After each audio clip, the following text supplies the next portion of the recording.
খেয়ে নাও।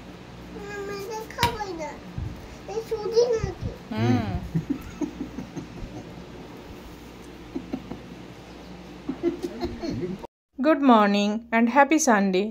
সকালে ঘুম থেকে অনেকটা আগেই উঠে পড়েছি অভ্যাসবশত, কিন্তু উঠে থেকে ভেবেই চলেছি ব্রেকফাস্টে কী বানাবো, কী বানালে তিনজনের একেবারে হয়ে যাবে, কিন্তু মাথায় কোনো আইডিয়াই আসছে না।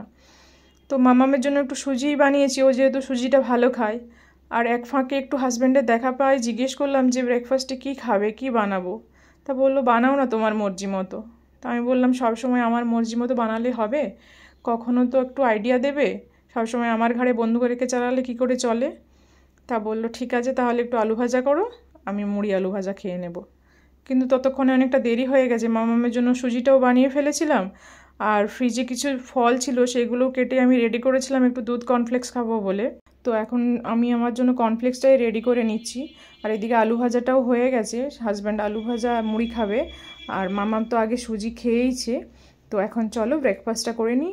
সকলকে টাটা।